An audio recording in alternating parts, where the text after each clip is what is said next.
Bismillahirrahmanirrahim. Assalamu alaikum, my dear students. Students, lecture number 10, nuclear fission, nuclear physics का chapter और chapter number है हमारे पास 21, physics 10 में अंजुम मजीद ख्वाजा आपके सामने हाजिर खिदमत है। आज हम न्यूक्लियर फिशन के हवाले से कुछ पढ़ने की कोशिश करेंगे। आई होप आप लोगों ने इस चैप्टर के तमाम जितने भी लेक्चर्स मैंने डिलीवर किए उनको अच्छे तरीके से समझा होगा और आई होप कि आपने अच्छे तरीके से अपने दिमागों में भी बैठा लिया होगा। बल्कि आप ये समझ लें कि उन तमाम लेक्चर्स ही की अगली कड़ी ये न्यूक्लियर फिशन भी है।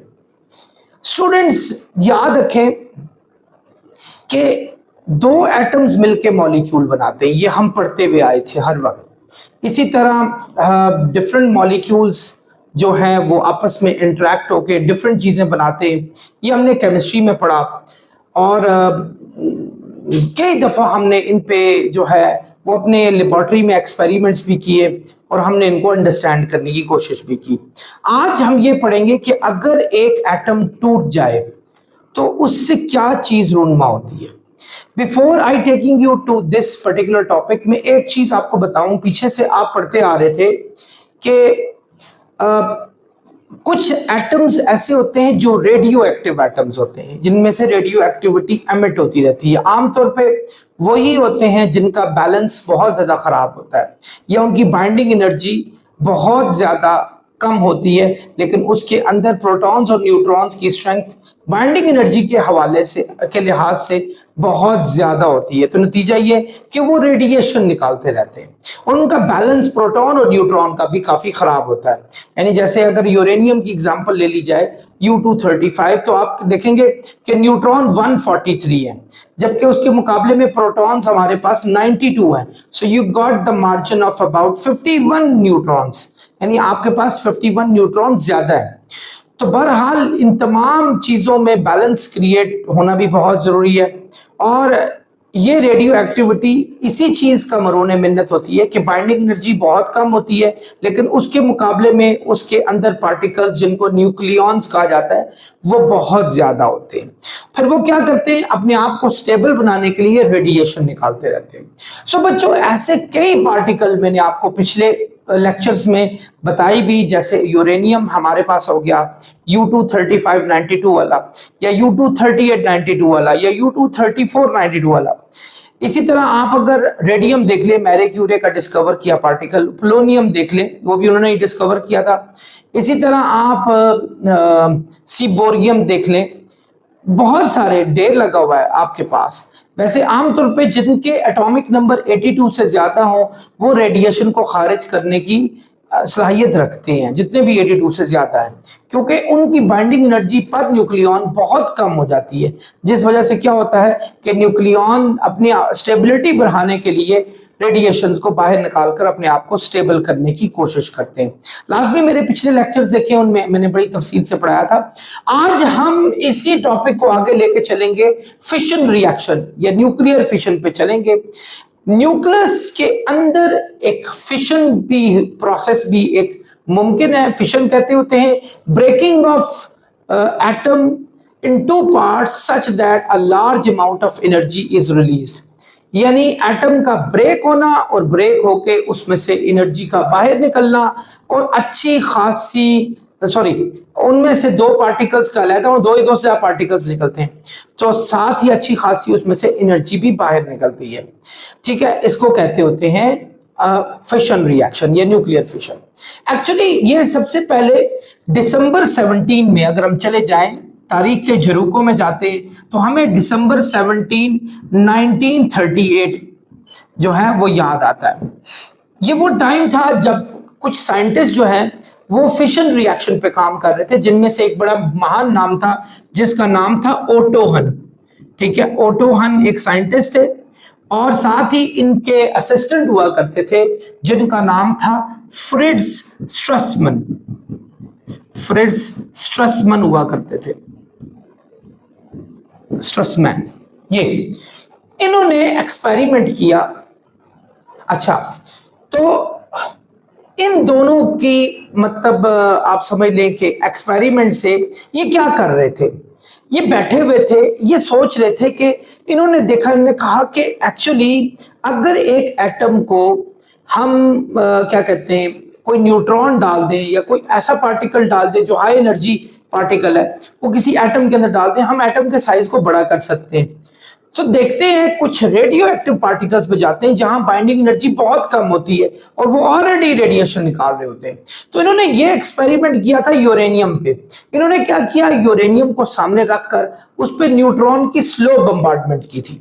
न्यूट्रॉन की स्लो बम्बार्डमेंट होनी चाहिए, फास्ट नहीं होनी चाहिए। स्लो बम्बार्डमेंट इसलिए कि आपका जो न्यूट्रॉन है वो जाके एग्जैक्ट न्यूक्लियस के अंदर गिरे, तो ये ना हो कि वो असल में न्यूट्रॉन में एक खास किस्म की कोलिजन होती है जिसको कहते हैं इलास्टिक कोलिजन। ये आप आगे जाकर भी इस हवाले से पढ़ेंगे। इलास्टिक कोलिजन इसलिए, इलास्टिक कोलिजन का मतलब है कि न्यूट्रॉन आप डालें वो न्यूक्लियस के अंदर पेनिट्रेट करके और टकरा के वापस आ जाए। So this is called elastic collision, यानी रिबाउंड हो जाए, जैसे बिलियर्ड बॉल है, आपने देखा होगा। सो हमारा क्या काम है, आपने अक्सर औकात देखा होगा बास्केटबॉल आप खेल रहे हो तो वो उसमें एक पाउच सा बना होता है, तो आपने बॉल को उस पाउच के अंदर डालना होता है, ना कि आपने जोर से थ्रो करना ताकि वो बाउंस बैक होके वापस आ जाए वो सामने जो पोल है उससे लगकर। आपने ऐसा नहीं करना होता। सेम ऐसा ही इन्होंने किया। इन्होंने न्यूट्रॉन की बम्बार्डमेंट बड़ी स्लो की ताकि वो न्यूट्रॉन न्यूक्लियस के अंदर चले जाएं यूरेनियम के और जाकर यूरेनियम को बड़ा कर दें। एक्चुअली वो चाह रहे थे कि यूरेनियम को थोड़ा बड़ा करके एक आइसोटोप उसका दूसरा निकालें, U236 वाला।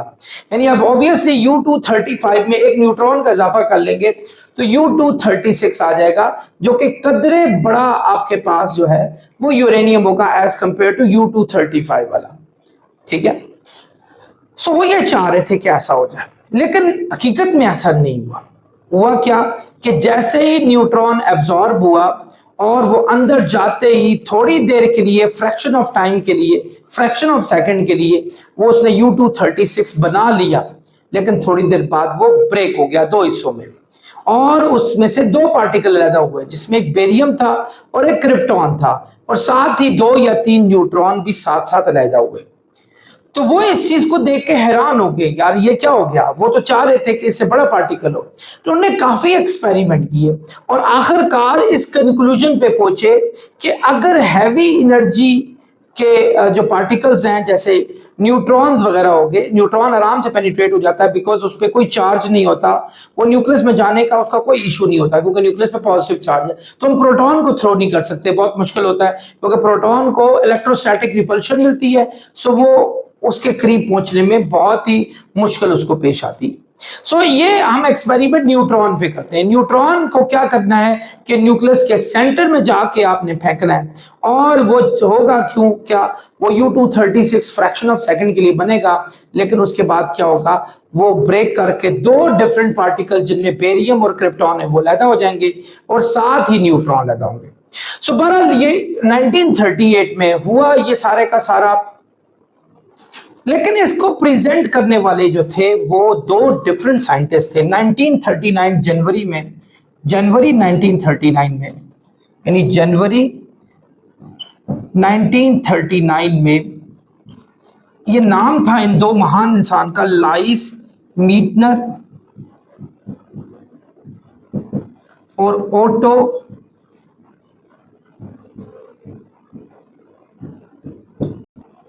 रॉबर्ट फ्रिश, ये थे। इन्होंने फिर ये आगे इसी सारी फाइंडिंग को प्रेजेंट किया था।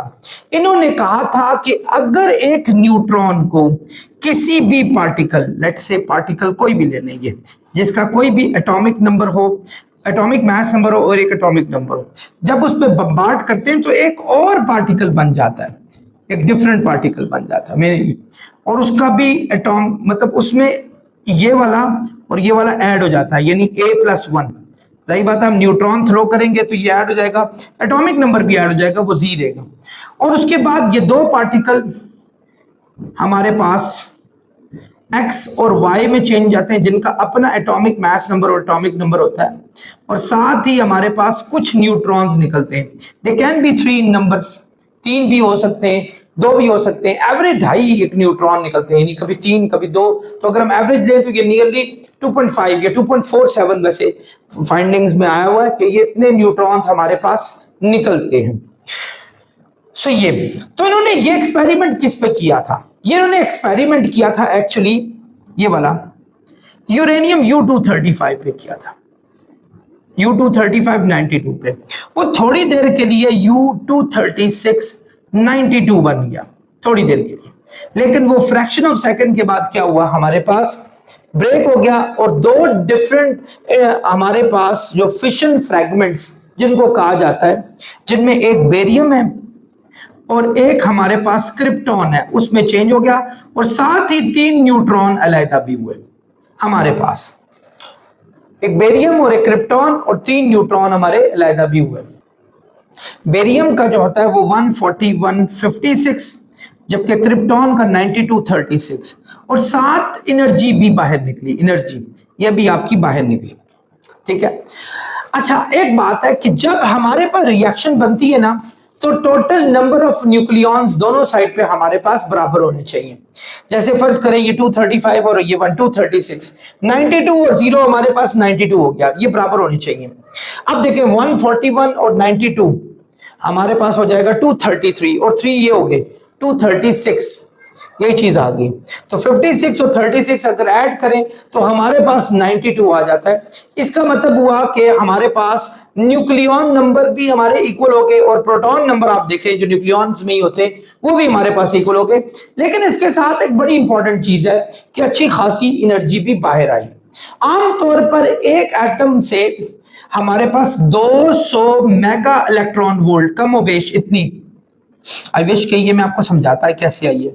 वैसे मैंने एफएससी में ये लेक्चर दिया हुआ है सेकंड ईयर में, तो अगर किसी को अगर चाहिए ना कि ये 200 मेगा इलेक्ट्रॉन वोल्ट कैसे बनी है, तो मैंने बड़ी एक्सप्लेन करके उसमें समझाया हुआ। ये मेरा लेक्चर जो है ये सेम चैप्टर न्यूक्लियर फिजिक्स का, लेकिन क्लास 12 का, तो उसमें मैंने ये सारा समझाया हुआ है कि ये कैसे निकलती है 200 मेगा इलेक्ट्रॉन वोल्ट। ये बच्चों अच्छी खासी एनर्जी है, एक एटम से इतनी ज्यादा एनर्जी निकल रही है। सो अब अंदाजा लगाएं अगर और एटम्स भी 200 मेगा इलेक्ट्रॉन वोल्ट, वैसे जनरली स्पीकिंग 200 मेगा का मतलब होता है मिलियन, मेगा मिलियन है, यानी 10 लाख को कहते हैं। इलेक्ट्रॉन इलेक्ट्रॉन है, यानी 200 मिलियन इलेक्ट्रॉनों की एनर्जी, 200 मिलियन इलेक्ट्रॉन्स की जितनी एनर्जी होगी 200 यानी 20 करोड़ इलेक्ट्रॉन बनते हैं। 20 करोड़ इलेक्ट्रॉनों की जितनी एनर्जी होगी तो समझ लें एक एटम से एनर्जी आपको उतनी ज्यादा मिल रही है। तो ये सारे का सारा न्यूक्लियर फिशन में हमारे पास था। आई होप आप लोग समझ गए होंगे इसमें एनर्जी क्यों मिलती है। ये एक बड़ा अच्छा क्वेश्चन है, ठीक है। एनर्जी कैसे मिलती? तो बच्चों एक्चुअली होता यूं है कि न्यूक्लियॉन नंबर तो दोनों साइड पे इक्वल होते ही हैं, लेकिन अगर हम इसका टोटल मास फाइंड आउट कर लेना, इसका और इसका, तो आप देखेंगे कि इस साइड का यानी जो रिएक्टेंट है ये रिएक्टेंट है, ये प्रोडक्ट है। रिएक्टेंट का जो मास होता है वो थोड़ा सा ज्यादा होता है प्रोडक्ट से, तो वो इतना ज्यादा होता है कि जितने की 200 मेगा इलेक्ट्रॉन वोल्ट एनर्जी बन रही हो। एक बात याद रखें कि आइंस्टाइन की एक इक्वेशन थी E is equal to mc², कि मास को एनर्जी में शिफ्ट किया जा सकता है। तो एक्चुअली इसका और इसका जो मास होगा ना, उसमें जो डिफरेंस है ना हमारे पास, जो डिफरेंस है वो डिफरेंस आपका एनर्जी में चला गया और वो एनर्जी आपको हीट की शक्ल में बाहर निकलती है। तो इसमें होता है यूं बेरियम और क्रिप्टॉन फ्रिक्शन खा के बाहर निकलते हैं, या 3 न्यूट्रॉन भी, तो ये अच्छी खासी एनर्जी को रिलीज करते हैं। यानी आप ये देखें जरा, हम इसका एक छोटा सा वो बनाते हैं कि ये हमारे पास है जी यूरेनियम U-235 और ये छोटा सा न्यूट्रॉन जो है ये 10 वाला, ये इस U-235 92 के साथ कोलाइड हुआ, बल्कि इसके न्यूक्लियस में गया और इसके साथ ही थोड़ी देर के लिए ये U-236 बन गया, थोड़ा सा बड़ा होता है U-236, और उसके बाद ये एकदम फटा और ये एक हमारे पास बेरियम बना, एक क्रिप्टॉन बना और 3 न्यूट्रॉन हमारे पास एक्स्ट्रा आ गई। यानी बेरियम है हमारे पास और ये हमारे पास है क्रिप्टॉन, बेरियम 14156 और क्रिप्टॉन जो होगा 9236, ये बने हमारे पास। अच्छा ये बताना लाजमी है, ये जरूरी नहीं है यूरेनियम पर ही हो, ये यूरेनियम 238 पे भी होता है, लेकिन वो प्रोसेस थोड़ा डिफरेंट है। उसमें यूरेनियम को पहले आप प्लूटोनियम में चेंज करते हैं, तो प्लूटोनियम में भी होता है। तो ये बहुत से रेडियो एक्टिव एटम्स में होता है, लेकिन बहरहाल ये आजकल वैसे हम इससे बहुत बड़ी एनर्जी भी फाइंड आउट करते जा रहे हैं, जो कि हमारे बहुत सारे काम आ रही है, जैसे इलेक्ट्रिसिटी में काम आ रही है। मैं थोड़ा सा आगे जाकर आपको लाजमी पढ़ाऊंगा। तो साथ ही बच्चों 3 न्यूट्रॉन भी हमारे पास निकल रहे हैं, 3 न्यूट्रॉन, जो कि 3n10 हमारे पास है, ये 3 न्यूट्रॉन। सो यहां तक तो ये बात ठीक है, लेकिन असल प्रॉब्लम पता है क्या होता है कि यूरेनियम अगर एक छोटा सा हो आपके पास, थोड़ी सी अमाउंट में पड़ा हो, तो ठीक है, आप एक एटम को ट्रिगर करते हैं, यानी एक एटम में न्यूट्रॉन की बम्बार्डमेंट करके एक एटम से 200 मेगा इलेक्ट्रॉन वोल्ट एनर्जी निकाल लेते हैं। दैट इज वेरी गुड, ये तो यहां तक तो बिल्कुल ठीक है। लेकिन प्रॉब्लम ये है कि अगर यूरेनियम थोड़ा सा बड़ा हो जाए, इसका एक क्रिटिकल मास होता है और क्रिटिकल वॉल्यूम भी होता है, यानी उस क्रिटिकल मास और क्रिटिकल वॉल्यूम से कम हो तो ठीक है, आप एक हद तक आप एक, अगर आप 2 न्यूट्रॉन से बम्बार्डमेंट करवाते हैं, मतलब यूरेनियम की, तो आप 200, 200, 400 मेगा इलेक्ट्रॉन वोल्ट एनर्जी हासिल करेंगे, क्योंकि 2 यूरेनियम ट्रिगर होंगे उसमें। लेकिन अगर क्रिटिकल वॉल्यूम से या क्रिटिकल मास से बड़ा यूरेनियम हो, तो ये एक बड़ा प्रॉब्लम भी हो सकता है, और उस प्रॉब्लम का नाम है फिशन चेन रिएक्शन। क्या कहते हैं बच्चों उसको? Fission chain reaction. Fission chain reaction, what is this? ये कौन सा रिएक्शन है हमारे पास? स्टूडेंट्स, ये तो आपको 3 न्यूट्रॉन जो मिले ना, अब आपको एक बात तो पता है कि ये जो न्यूट्रॉन है, ये कोई इतने खुश नहीं होंगे कि भैया हमें क्यों तुमने फेंक दिया चौराहे पे। ये क्या करेंगे, ये अगर क्रिटिकल मास से थोड़ा बड़ा मास हो या क्रिटिकल वॉल्यूम से बड़ा हो, ये 3 न्यूट्रॉन आगे जाके मजीद 3 यूरेनियम को पकड़ लेंगे, क्योंकि ऑब्वियसली एक एटम या 2 एटम तो नहीं होंगे उस पूरे मैटर में, तो वो तो ट्रिलियंस या बल्कि ट्रिलियन से भी ज्यादा आपके पास होंगे। तो आपके ये भी एक यूरेनियम को पकड़ेगा, U235 92 को, ये भी पकड़ेगा और ये भी पकड़ेगा, तीनों पकड़ेंगे। अब क्या होगा बच्चों, इस यूरेनियम से भी हमारे पास बेरियम, क्रिप्टॉन निकला और 3 न्यूट्रॉन निकले। इससे भी बेरियम, क्रिप्टॉन और 3 न्यूट्रॉन निकले। इससे भी बेरियम, क्रिप्टॉन और 3 न्यूट्रॉन निकले। ये देखें, यानी 3 न्यूट्रॉन हमारे पास निकले। अब बच्चों अगर गौर से देखा जाए, ये बेरियम क्रिप्टॉन हमारे पास है, ये भी बेरियम, सॉरी, ये भी बेरियम क्रिप्टॉन है। अब ये 3 टोटल कितने हो गए हमारे पास? 9 न्यूट्रॉन्स हो गए। अब ये 9 न्यूट्रॉन्स क्या करेंगे, आगे 9 यूरेनियम्स को पकड़ेंगे और हर एक यूरेनियम में से ये बेरियम और क्रिप्टॉन निकालते जाएंगे और 3 न्यूट्रॉन निकालते जाएंगे। तो 9 3 से 27 हो गया। तो 27 आ गए, 27 यूरेनियम को पकड़ेंगे, तो उससे वो मजीद हमारे पास 27 3 निकाले तो ये हमारा 81 बन जाता है। फिर उसमें से मजीद आगे गया 243, और ये मजीद आगे जब चलते जाएंगे तो ये इस प्रोसेस को कहा जाता है फिशन चेन रिएक्शन। ये एक अनकंट्रोलेबल प्रोसेस होता है, लेकिन अगर क्रिटिकल मास से नीचे हो तो ये कंट्रोल किया जा सकता है। सो बहरहाल अगर अनकंट्रोलेबल प्रोसेस ये हमारा स्टार्ट हो जाए तो फिर आपका पूरा का पूरा मैटर एक्सप्लोड हो जाता है, तो उससे अच्छी खासी एनर्जी निकल सकती है, और ये इतनी ज्यादा एनर्जी होती है कि जिसको फिर कंट्रोल नहीं किया जा सकता। जिसकी सबसे इंपॉर्टेंट एग्जांपल हमारे पास एटॉमिक बॉम्ब है। एटम बॉम्ब हमारा फिशन चेन रिएक्शन पे ही चलता है, उसमें भी यूरेनियम ही हमारे पास भरी हुई होती है, और जब आप उसको चलाते हैं एटम बॉम्ब को, तो उसमें क्या होता है हमारे पास कि इसी तरह न्यूट्रॉन बम्बार्ड होके वो अनकंट्रोलेबल एनर्जी निकालते हैं। तो फिर आप अंदाजा लगाएं कि एटम बॉम्ब जब फट जाए तो वो कितनी डिस्ट्रक्शन क्रिएट कर सकता है। 2 एटम बॉम्ब आपके जापान पे गिरे थे, हिरोशिमा नागासाकी में। आप देखें उन्होंने पूरे हिरोशिमा नागासाकी में मुकम्मल तौर पे तबाही मचा दी थी। तो ये चीज हमें बताती है कि fission chain reaction is an uncontrollable process of uranium और any fission reaction. So in order to just control it, so what we have to do, we have to produce the controllable energy. तो उसके लिए आप जितने भी atomic reactors होते हैं उसमें एक खास तरीके से हम एनर्जी को कंट्रोल कर सकते हैं, और वो तरीका मैंने बता दिया कि एक खास लिमिट में यूरेनियम रखते हैं। अगर उस लिमिट से बड़ा हो जाए यूरेनियम तो उन 3 न्यूट्रॉन को मौका मिल जाता है जो निकलते हैं वो बाकी एटम्स को पकड़ लें।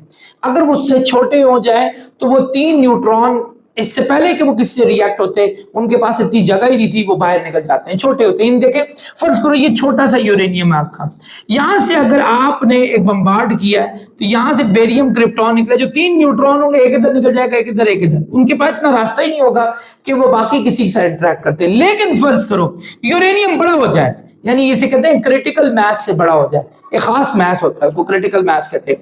तो जब आपका न्यूट्रॉन उस पर बम्बार्ड होता है तो ये अगर यूरेनियम का पार्टिकल, इसमें 3 न्यूट्रॉन निकले, ये एक ये निकला, एक ये निकला, ये इसने अगले पार्टिकल यूरेनियम का पकड़ लिया, इसने अगला पकड़ लिया, इसने अगला पकड़ लिया। सो बच्चों, this is going to be an uncontrollable process after that, and this is called fission chain reaction. बच्चों, आप जानते हैं कि एक टन में ना 1000 kg होता है, एक टन में 1000 kg होता है। अगर आप 3000 टन कोल को जलाएं, यानी कोल को अगर आप ना जलाएं, इससे एक अच्छी खासी एनर्जी निकलने वाली है। 3000 किलो कोयला, 3000 टन कोयला, एक टन में 1000 kg होता है। यानी अगर इसे हम 1000 से मल्टीप्लाई कर ले, 30 और लगा दें, यानी 30